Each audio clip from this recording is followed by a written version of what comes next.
Assalomu alaykum rezidentlarim. Soat 11. 7 fevral bugun.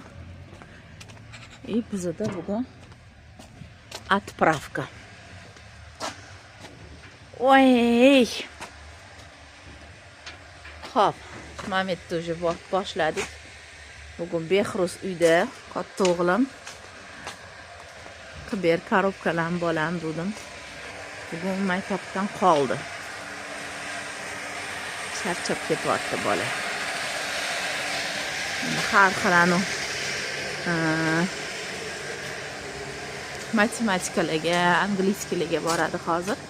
O'shanga qoldi. Bormay oyijon dedi. Ham bo'pti qola qoldim. Sizlarda ham shunaqa kommentariyada yozib o'tinglar. Bolanglar borgisi kelmaydi maktabga. Bo'la qoling, bo'ldingizmi? Tak, qaranglar, bugun отправкamiz bor. 36 ta ayoli ekan. 36 ta ayoli, 3 tadan 3 oyligini beryapmiz. 4,5 oyli erkak. 4 ta dona 36 ta ayolga 4 ta dona erkak beryapmiz. Necha pul narxi? 3 oyliklari 250 mingdan ketyapti. Ochiq oydin gapiramiz.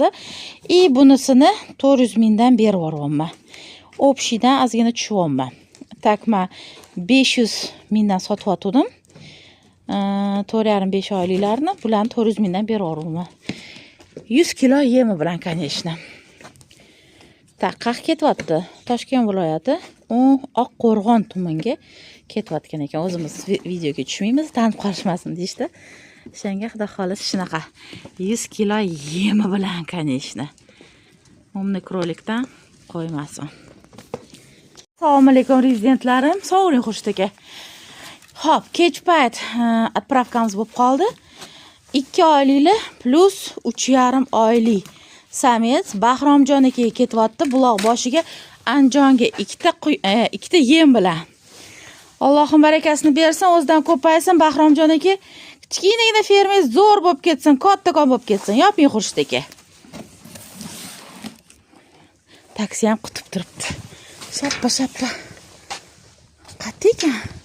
Taksi qattasa. Buyaq keling. Xudo xolasa mana keldilar. Naryoqda turgan ekanlar. Mayli. Shunaqasi ham bo'pti. Qop-qorong'i, soat necha bo'ldi? 10 bo'ldi shekilli. Mayli, hammani barakasini bersin. Allohim. Sog' bo'linglar, omon bo'linglar.